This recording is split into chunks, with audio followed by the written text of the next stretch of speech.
Imagine two plates on a table. One is full of rice, fish, vegetables, soup. The other looks smaller. Fewer items. Less food. But here's the twist. The person eating more stays slim. The person eating less keeps gaining weight. This is not genetics. This is not magic. This is not the gym. This is Japan. All over the world, people are exhausted. They eat less. They skip meals. They try diets. They count calories. They punish their bodies. And still, the mirror doesn't change. Meanwhile, in Japan, people eat rice every day. Noodles, bread, even desserts. Yet obesity rates are among the lowest on earth. That gap creates confusion, frustration, and a silent question most people are afraid to ask. What am I doing wrong?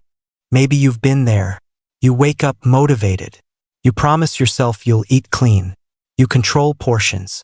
You say no to food you love. But by evening, you're tired, hungry, mentally drained. And slowly, day by day, the weight comes back. Not just on the body, but on the mind. Here's the truth most fitness advice ignores. It's not how little you eat. It's how you eat and how you live around food. By the end of this video, you'll understand why Japanese people stay slim without the gym, why eating small often backfires, and how you can apply these principles anywhere in the world without starving yourself. This is not a diet. This is a system. The first principle is simple but powerful. Japanese people eat until they are satisfied, not until they are full. There is a phrase in Japan, hara hachibu. It means eating until you're about 80% full. Not stuffed, not uncomfortable, just enough. Most people eat past satisfaction. They eat until the plate is empty, until the show ends, until the phone scroll stops. In Japan, meals are intentional. When the body sends the first signal of fullness, they listen. Here's the pattern interrupt. When was the last time you stopped eating because your body said, enough, instead of your plate? The second principle changes everything. Food is broken into many small portions. A Japanese meal doesn't look like one big dish. It's multiple small bowls. Rice, soup, vegetables, protein, pickles. Psychologically, this creates abundance. Visually, it feels like more food. Biologically, digestion becomes easier. Compare that to a single oversized plate. One texture, one taste, one heavy load on your system. Your body doesn't struggle in Japan. It flows. Think about this: more variety, less overload. The third principle is slow eating. In Japan, food is not rushed. Meals are not eaten while driving. We're standing. We're scrolling. Chewing is slower. Bites are smaller. Conversation is calm. This matters because your brain takes time to register fullness. When you eat fast, you eat past the signal. Japanese culture respects the pause, and that pause protects the waistline. Ask yourself this: are you eating food or escaping something with food? The fourth principle is what most people misunderstand. Japanese people eat carbs, but they eat clean, simple carbs. Rice is not covered in oil. Noodles are not drowned in cream. Bread is not overloaded with sugar. Carbs are paired with fiber, protein, and water-based foods. This slows digestion, prevents insulin spikes, keeps energy stable. It's not low carb. It's smart carb. Here's a pattern interrupt. What if the problem isn't rice, but what you eat with it? The fifth principle is walking culture.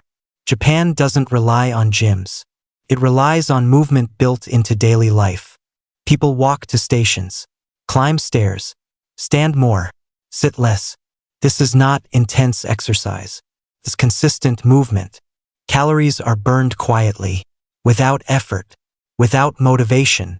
Your body was designed to move, not to be punished in 1-hour gym sessions and ignored the rest of the day. Think about it. Do you move only when you plan to, or because your life demands it? The sixth principle is emotional distance from food.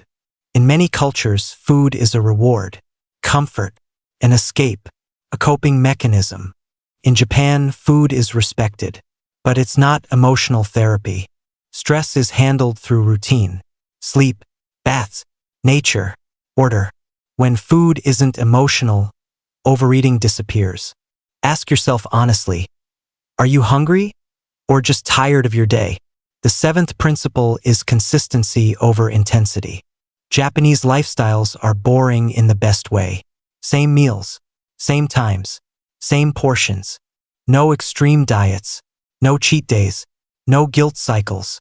Your body loves predictability.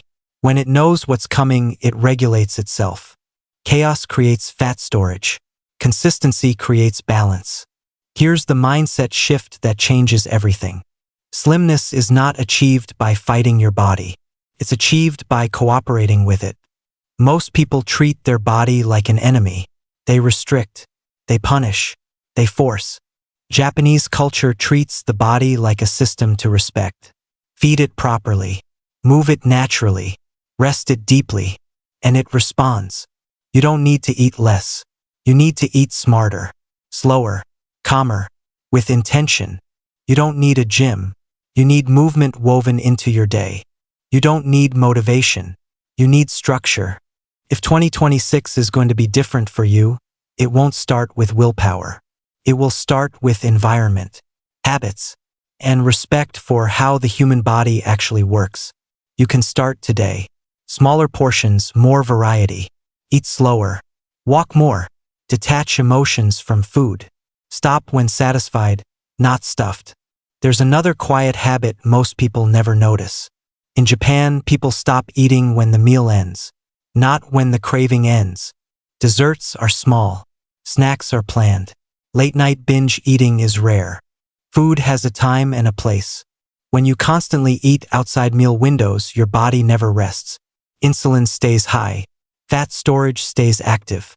Hunger signals become confused. Japanese routines protect the body by creating clear boundaries.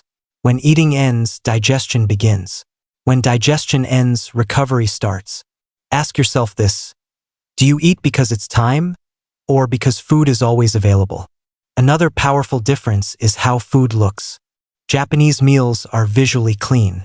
Simple colors, natural shapes, no excess sauce, no overwhelming portions.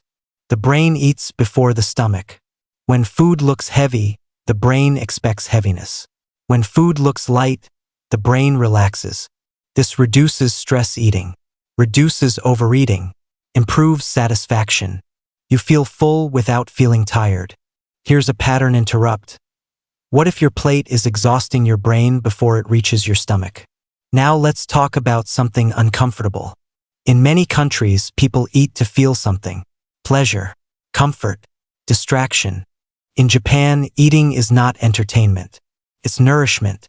Enjoyment exists, but it's subtle, balanced, controlled.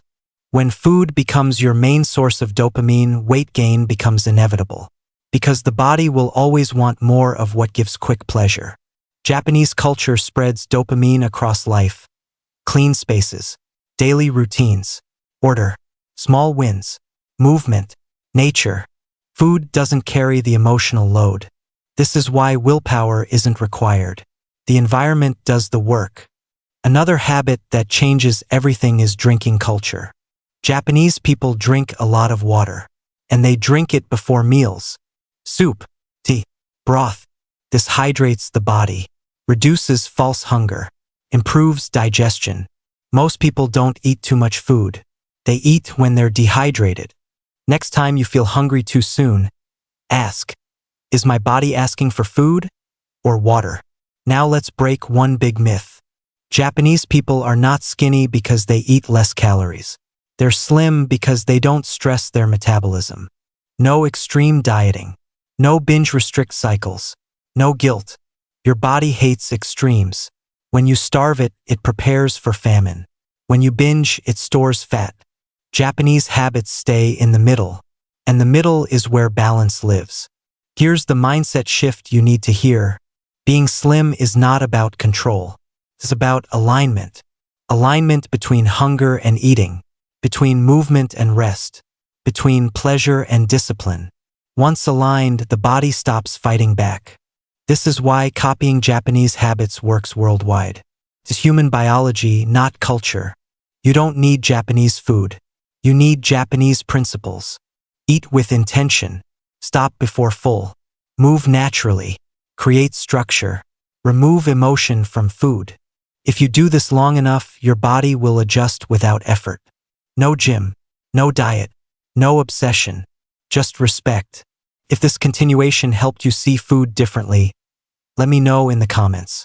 And in the next video, we'll break down how Japanese routines rewire discipline itself. Because slim bodies are not built in kitchens. They're built in daily life. Not tomorrow. Not next Monday. Now, if this video changed how you think about food, press like. If you want more calm, practical self-improvement content, subscribe. And comment one habit you'll start using today. Your body is not broken.